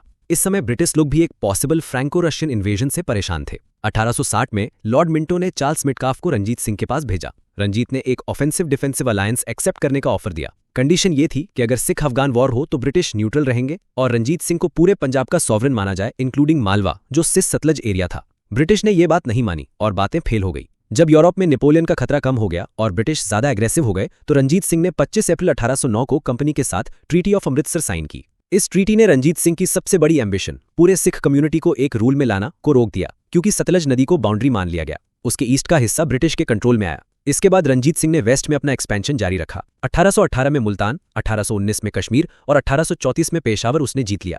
जून 1838 में पॉलिटिकल प्रेशर के कारण उसने ट्राइपार्टाइट ट्रीटी साइन की, लेकिन ब्रिटिश आर्मी को अपने टेरिटरीज से गुजरना अलाउड नहीं किया जब वो अफगान अमीर दोस्त मोहम्मद पर अटैक करना चाहते थे। 1809 से 1839 तक रंजीत सिंह के रिलेशंस ब्रिटिश के साथ क्लियर करते हैं कि वो ब्रिटिश पावर के सामने कमजोर था। उसे ये पता था कि वो अकेला है, लेकिन उसने कभी भी किसी दूसरे इंडियन रूलर के साथ अलायंस बनाने की कोशिश नहीं की। उसकी डेथ जून 1839 में हुई और उसी के साथ उसके एम्पायर के डिक्लाइन का प्रोसेस शुरू हो गया। रंजीत के बाद पंजाब में कोर्ट फैक्शनलिज्म शुरू हो गया। उसका बेटा खरक सिंह, जो ऑफिशियली सक्सेसर था, वो एफिशिएंट नहीं था। 1839 में उसकी मौत हो गई और उसका बेटा नौनिहाल सिंह भी कुछ ही दिन बाद फ्यूनरल से लौटते वक्त एक एक्सीडेंट में मर गया। पंजाब में अनार्की का माहौल बन गया। अलग अलग फैक्शंस थ्रोन को हासिल करने के लिए स्ट्रगल कर रहे थे। सिख आर्मी, जो रंजीत के राज की बैकबोन थी, वो उतनी पावरफुल नहीं थी जितनी दिखती थी। रंजीत के सभी सीनियर जनरल्स मोखम चंद, देवान चंद, हरि सिंह नालवा और रामदयाल मर चुके थे। आर्मी में सैलरी के इर्रेगुलर पेमेंट की वजह से डिस्कंटेंट बढ़ रहा था। नालायक ऑफिसर्स की अपॉइंटमेंट से डिसिप्लिन भी खराब हो गया था। लाहौर गवर्नमेंट ने ब्रिटिश के साथ फ्रेंडली पॉलिसी मेंटेन रखी, उन्हें 2 बार अपने टेरिटरी से गुजरना दिया। एक बार जब ब्रिटिश अफगान डिफीट के बाद वापस जा रहे थे और दूसरी बार जब बदला लेने के लिए अफगानिस्तान वापस जा रहे थे। इन मूवमेंट्स की वजह से पंजाब में अनरेस्ट और इकोनॉमिक प्रॉब्लम्स बढ़ने लगी। जब नौनिहाल सिंह की डेथ के बाद शेर सिंह ने थ्रोन संभाला तो उसे भी 1843 के एंड तक मार दिया गया। उसके बाद रंजीत सिंह के एक और छोटे बेटे दुलीप यानी कि दलीप सिंह को महाराजा घोषित कर दिया गया। उसकी मां रानी जिंदन ने रीजेंट का रोल लिया और हीरा सिंह डोगरा वजीर बना, लेकिन हीरा सिंह भी कोर्ट पॉलिटिक्स का शिकार बना और 1844 में उसे भी मार दिया गया। रानी जिंदन का भाई जवाहर सिंह वजीर बना, लेकिन आर्मी ने उसे पसंद नहीं किया और 1845 में उसे भी मार दिया गया। फिर रानी जिंदन का लवर लाल सिंह वजीर बना और तेजा सिंह आर्मी का कमांडर। इस पॉलिटिकल इंस्टेबिलिटी ने ब्रिटिश को पंजाब के इंटरनल मैटर्स में इंटरवीन करने का बहाना दे दिया। पहला एंग्लो सिख वॉर 1845 के दिसंबर में शुरू हुआ, जब सिख आर्मी ने सतलज नदी पार करके एडवांस कर लिया। ब्रिटिश ने इस मूव को एक अग्रेसिव एक्शन माना और ये उनके लिए एक परफेक्ट बहाना बन गया वॉर अनाउंस करने का। लेकिन असली रीजंस थोड़े ज्यादा कॉम्प्लेक्स थे। सबसे पहला था महाराजा रंजीत सिंह की डेथ के बाद लाहौर किंगडम में मची हुई पॉलिटिकल अनार्की। दूसरा रीजन था कि सिख आर्मी को इंग्लिश मिलिट्री कैंपेन्स पर शक होने लगा था, जैसे कि उनका ग्वालियर और सिंध पर कब्जा और अफगानिस्तान में कैंपेन्स। तीसरा रीजन ये था कि ब्रिटिश आर्मी का बॉर्डर के पास ज्यादा से ज्यादा कॉन्सेंट्रेशन होने लगा था। दिसंबर 1845 में युद्ध फॉर्मली स्टार्ट हुआ। ब्रिटिश के पास 20 से 30 हजार तक ट्रूप्स थे और सिख साइड में तकरीबन 50,000 जवान थे, जिनकी कमांड लाल सिंह के पास थी। लेकिन लाल सिंह और तेजा सिंह दोनों की गद्दारी के कारण सिख आर्मी लगातार 5 डिफीट्स झेली। मुड़की 18 दिसंबर, फिरोज शाह 21-22 दिसंबर, बड्डेवाल, अलीवाल 28 जनवरी और सोबरेवान 15 फरवरी। आखिरकार 20 फरवरी 1846 को लाहौर ब्रिटिश के हाथ में चला गया बिना किसी फाइट के। 8 मार्च 1846 को ट्रीटी ऑफ लाहौर साइन हुई, जो सिखों के लिए बहुत ही ह्यूमिलिएटिंग थी। सिखों को 1 करोड़ रुपए का वॉर इंडेमनिटी देना पड़ा। जालंधर दोआब यानी कि ब्यास और सतलज के बीच का एरिया कंपनी के कब्जे में चला गया। लाहौर में एक ब्रिटिश रेजिडेंट बनाया गया, हेनरी लॉरेंस। सिख आर्मी को छोटा कर दिया गया। दलीप सिंह को रूलर माना गया, रानी जिंदन बनी रीजेंट और लाल सिंह वजीर। पूरा पैसा ना चुका पाने की वजह से कश्मीर, जम्मू समेत गुलाब सिंह को 75 लाख रुपए में बेच दिया गया। इसका एक अलग से ट्रीटी 16 मार्च 1846 को साइन हुआ, लेकिन कश्मीर वाली डील से सिख खुश नहीं हुए। इसलिए दिसंबर 1846 में एक नई ट्रीटी साइन हुई, ट्रीटी ऑफ भैरमाल। इसके तहत रानी जिंदन को रीजेंट के पद से हटा दिया गया और पंजाब में एक काउंसिल ऑफ रीजेंसी बनाई गई, जिसमें 8 सिख सरदार थे और हेड थे ब्रिटिश रेजिडेंट हेनरी लॉरेंस। दूसरा एंग्लो सिख वॉर 1848-49। पहले वॉर के डिफीट और लाहौर भैरोवाल ट्रीटीज के टर्म्स ने सिखों के अंदर गुस्सा भर दिया। रानी जिंदन के साथ की गई बदतमीजी ने भी इस रिजेंटमेंट को और डीप कर दिया। एक और ट्रिगर पॉइंट था मुल्तान के गवर्नर मुलराज का इशू। उसको हटा के एक नया गवर्नर भेजना था रेवेन्यू बढ़ने के कारण। लेकिन जब 2 इंग्लिश ऑफिसर्स नए गवर्नर के साथ मुल्तान आए तो मुलराज ने उन दोनों को मार दिया और खुद रिवोल्ट कर दिया। शेर सिंह को उसको कंट्रोल करने भेजा गया, लेकिन शेर सिंह ने भी मुलराज का साथ दे दिया और इस तरह मुल्तान में एक फुल फ्लेजेड रिबेलियन शुरू हो गया। ये मूवमेंट गवर्नर जनरल डलहौजी के लिए परफेक्ट बहाना बन गया पंजाब को पूरी तरह से एनेक्स करने का, क्योंकि वो एक हार्डकोर एक्सपेंशनिस्ट थे। इस वॉर में 3 मेजर बैटल्स लड़ी गई। Battle of Ramnagar sir Hugh Gough ने लेड किया, battle of Chillianwala January 1849, battle of Gujarat 21 February 1849। इस बैटल के बाद सिख आर्मी ने रावलपिंडी में सरेंडर कर दिया और उनके अफगान साथी इंडिया से भगा दिए गए। ये गुजरात झेलम रिवर के किनारे छोटा सा शहर है। वॉर के एंड में क्या हुआ? सिख आर्मी और शेर सिंह ने 1849 में सरेंडर कर दिया। पंजाब ऑफिशियली एनेक्स कर दिया गया। लॉर्ड डलहौजी को ब्रिटिश पार्लियामेंट ने थैंक्स दिया और उसको मार्किस का प्रमोशन भी मिला। पंजाब को चलाने के लिए एक 3 मेंबर बोर्ड बनाया गया, जिसमें है लॉरेंस ब्रदर्स यानी कि हेनरी और जॉन लॉरेंस और चार्ल्स मैंसेल। 1853 में ये बोर्ड हटा दिया गया और पंजाब एक चीफ कमिश्नर के अंडर आया। जॉन लॉरेंस पंजाब के पहले चीफ कमिश्नर बने। एंग्लो सिख वॉर्स का महत्व। इन वॉर्स ने दोनों साइड्स के बीच एक म्यूचुअल रिस्पेक्ट डेवलप किया। दोनों की फाइटिंग कैपेबिलिटी को माना गया। इसका असर यह हुआ कि बाद में सिख सोल्जर्स ने 1857 की रिवोल्ट में ब्रिटिश साइड से लॉयली फाइट किया और 1947 तक ब्रिटिश आर्मी का एक रिलायबल हिस्सा बन गए। 1757 से 1857 के एक सेंचुरी में ब्रिटिश ईस्ट इंडिया कंपनी ने अपनी पावर को इंडिया में काफी अग्रेसिव तरीके से एक्सपैंड किया और ये एक्सपेंशन 2 मेन मेथड से किया गया। एक तरफ तो कॉन्क्वेस्ट और वॉर के थ्रू एनेक्सेशन और दूसरी तरफ डिप्लोमेसी और एडमिनिस्ट्रेशन के जरिए। जैसे बंगाल, मैसूर, मराठास और सिख्स को तो ब्रिटिश ने वॉर्स और छल कपट से हराया, वैसे ही कई दूसरे इंडियन रियासतों को उन्होंने पॉलिसीज के जरिए अपने कब्जे में ले लिया। वॉरेन हेस्टिंग्स की रिंग फेंस पॉलिसी, वेलेस्ली का सब्सिडारी अलायंस और डलहौजी का डॉक्ट्रिन ऑफ लैप्स, ये सब उसी ब्रॉडर ब्रिटिश पॉलिसी के टूल्स थे। Ring fence policy. Warren Hastings ने जब ब्रिटिश रूल संभाला तो कंपनी को मराठास, मैसूर और हैदराबाद जैसे पावरफुल दुश्मनों का सामना करना था। इसलिए उसने एक नई पॉलिसी निकाली, रिंग फेंस पॉलिसी, जिसका मेन आइडिया था अपनी टेरिटरी को प्रोटेक्ट करने के लिए आसपास के स्टेट्स को एक तरह का बफर जोन बना देना। हेस्टिंग्स ने पॉलिसी अवध के साथ अप्लाई की। कंपनी ने प्रॉमिस किया कि वो अवध के फ्रंटियर्स को डिफेंड करेगी, लेकिन खर्चे का बर्डन नवाब पर ही होगा। इन शॉर्ट, ये स्टेट्स को एक एश्योरेंस मिलता था कि उनकी रक्षा होगी, मगर पैसा उन्हीं को देना पड़ेगा। सब्सिडारी फोर्सेस को मेंटेन करने की जिम्मेदारी भी उन्हीं पर थी। ऑफिसर्स ब्रिटिश के होते थे और उनकी सैलरी रियासत के खजाने से जाती थी। यही सिस्टम बाद में वेलेस्ली ने और रिफाइन किया और उसे सब्सिडारी अलायंस का नाम दिया। Subsidiary alliance. लॉर्ड वेलेस्ली ने 1798 से 1805 के अपने टेन्योर में इस पॉलिसी को अग्रेसिवली इंप्लीमेंट किया। इस अलायंस के टर्म्स ये थे कि इंडियन रूलर को अपने टेरिटरी में एक परमानेंट ब्रिटिश फोर्स रखनी पड़ती थी। उस फोर्स के लिए एक फिक्स्ड सब्सिडी पे करना पड़ता था। कोर्ट में एक ब्रिटिश रेजिडेंट हमेशा प्रेजेंट रहता था।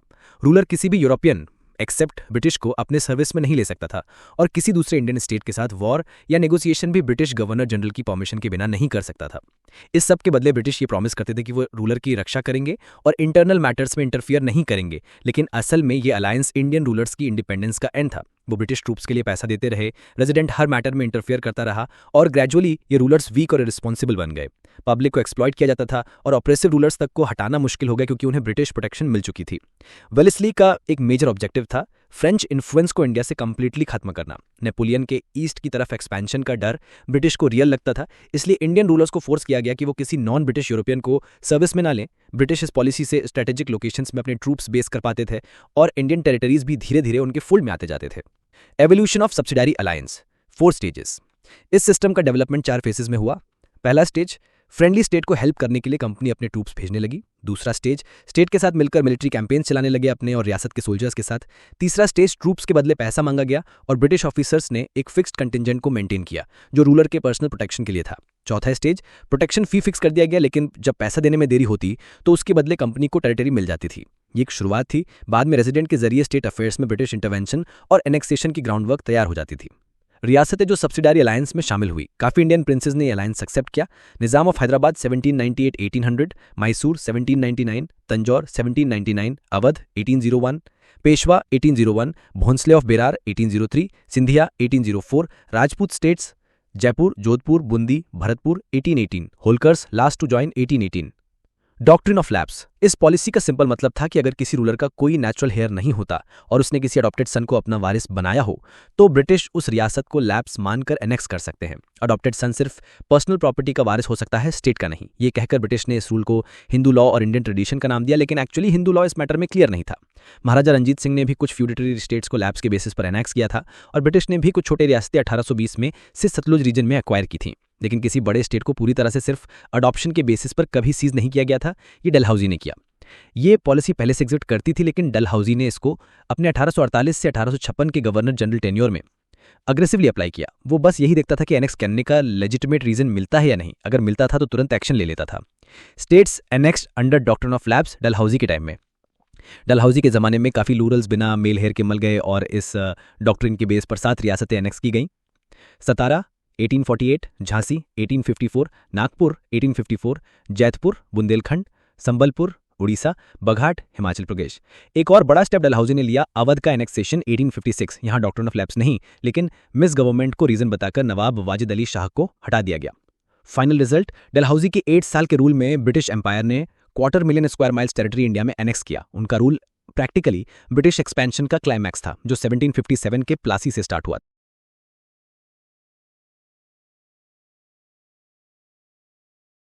ब्रिटिश इंपीरियलिस्ट्स का मकसद था अपना एडमिनिस्ट्रेटिव और पॉलिटिकल कंट्रोल कंसोलिडेट करना, और इसी प्रोसेस में उनका टकराव हुआ कुछ पड़ोसी देशों के साथ। 1826 में जब ब्रिटिश ने आसाम ऑक्यूपाई किया तो उनका कॉन्टैक्ट हुआ भूटान से। भूटानीज लोग बार बार आसाम और बंगाल के पास वाले एरियाज में रेड्स करते थे। 1863-64 में जब लॉर्ड एल्जिन ने अपना एक एनवॉय भूटान भेजा तो उसके साथ बदतमीजी की गई और एक जबरदस्ती की ट्रीटी साइन करवाई गई, जिसमें ब्रिटिश को आसाम जाने वाले पासेस छोड़ने पड़ गए। ब्रिटिश ने इसके जवाब में पासेस एनेक्स कर लिए और भूटान को मिलने वाली अलावेंस भी बंद कर दी।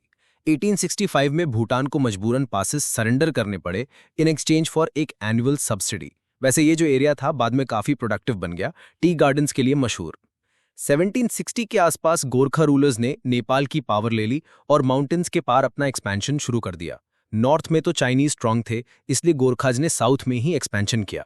1801 में जब ब्रिटिश ने गोरखपुर एनेक्स किया तब उनका और नेपाल का बाउंड्री कॉमन हो गया।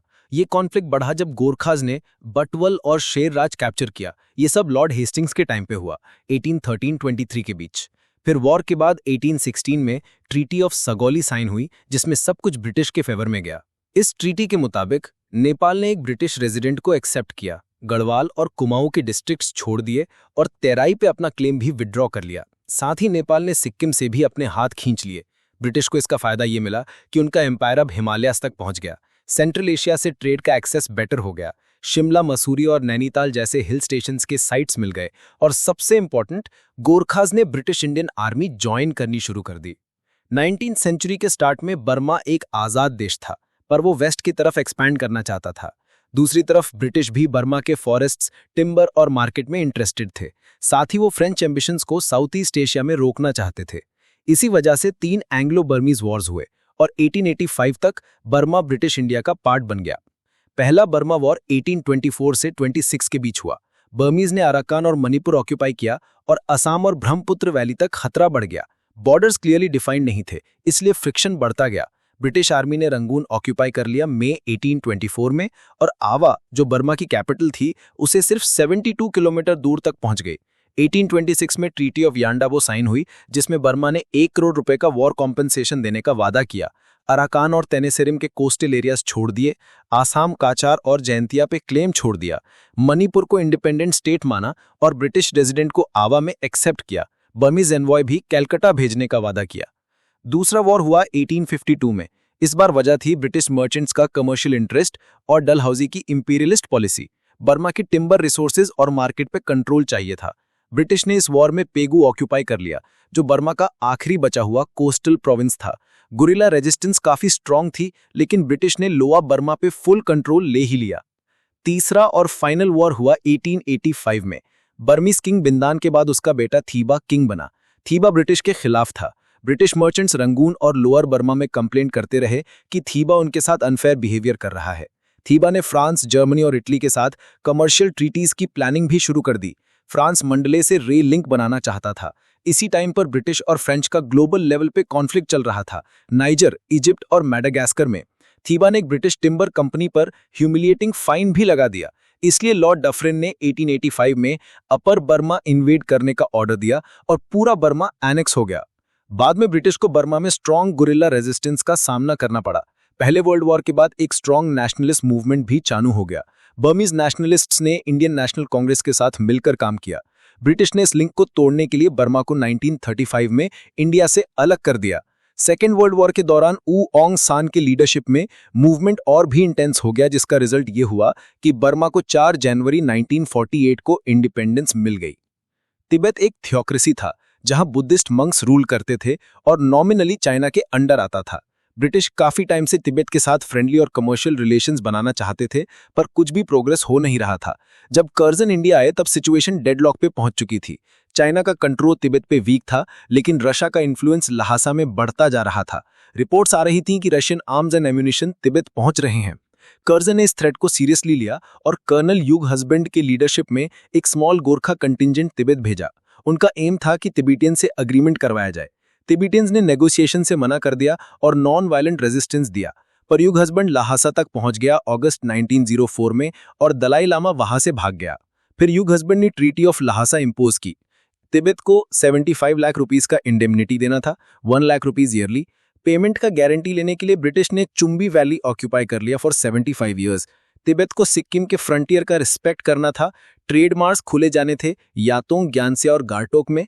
तिब्बत कोई भी फॉरेन स्टेट को रेलवे, रोड, टेलीग्राफ का कंसेशन नहीं देगा, सिर्फ ब्रिटेन को फॉरेन अफेयर्स में इन्फ्लुएंस मिलेगा। बाद में सेक्रेटरी ऑफ स्टेट के कहने पर और रशिया से किए गए प्रॉमिस के चलते ट्रीटी को रिवाइज किया गया। इंडेमनिटी को कम करके 25 लाख किया गया और चुम्बी वैली को 3 साल बाद इवैक्यूएट करने का प्रॉमिस किया गया, ये जो एक्चुअली जनवरी 1908 में किया गया। इस पूरे अफेयर का असली फायदा सिर्फ चाइना को हुआ। 1907 के एंग्लो रशियन कन्वेंशन के बाद डिसाइड हुआ कि दोनों बड़ी पावर्स ब्रिटेन और रशिया डायरेक्टली तिब्बत के साथ डील नहीं करेंगी, बल्कि चाइना के थ्रू ही नेगोशिएशन होगा। लेकिन कर्जन की पॉलिसी ने रशियन प्लान्स को तिब्बत में फेल कर दिया। 19वीं सेंचुरी के शुरुआत में रशिया का इन्फ्लुएंस पर्शिया में बढ़ता गया, जिससे ब्रिटिश इन्फ्लुएंस पीछे छूट गया।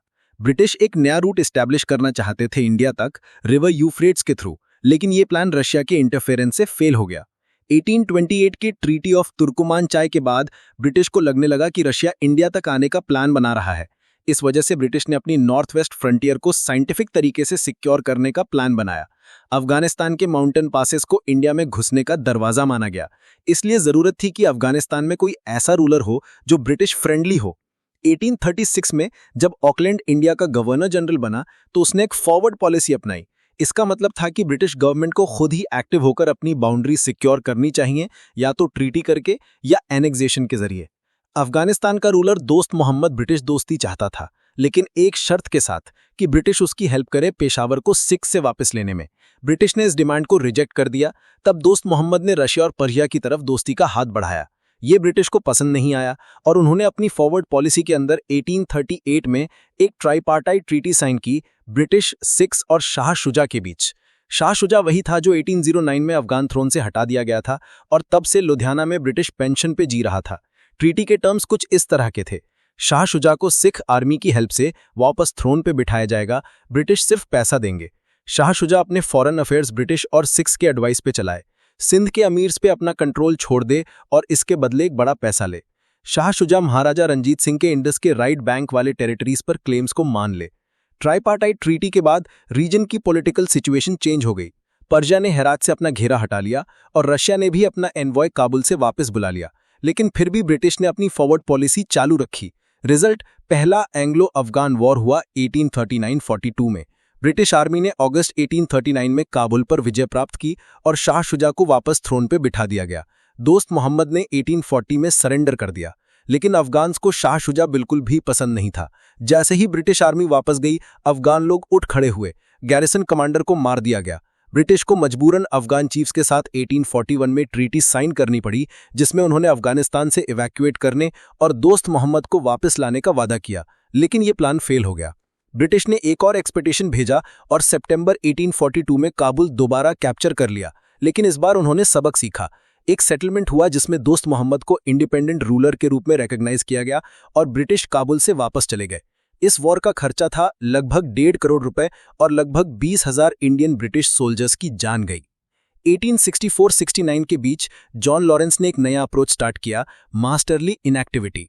ये 18 फर्स्ट वॉर का डिजास्टर का रिएक्शन था और एक रियलिस्टिक पॉलिसी थी, फ्रंटियर सिचुएशन और अफगान लोगों के आज़ादी के जज्बे को समझने वाली। जब 1863 में दोस्त मोहम्मद की डेथ हुई, तब भी ब्रिटिश ने सिविल वॉर में इंटरफेयर नहीं किया। लॉरेंस ने यह कंडीशन रखी कि अगर फ्रंटियर शांत हो और सिविल वॉर में कोई आउटसाइडर की मदद न मांगे तो उन्हें छेड़ना नहीं चाहिए। जब शेर अली रूलर बना तो लॉरेंस ने उसके साथ फ्रेंडली रिलेशंस बनाने की कोशिश की, लेकिन 1866 में लिट्टन गवर्नर जनरल बना, कंजर्वेटिव पार्टी के डिज़रेली गवर्नमेंट का नॉमिनी। उसने एक नई फॉरेन पॉलिसी चालू की, प्राउड रिजर्व। उसका मकसद था अफगानिस्तान के साथ एक क्लियर रिलेशन और साइंटिफिक फ्रंटियर बनाना। लिट्टन के मुताबिक एम्बिगुअस रिलेशन से काम नहीं चलेगा।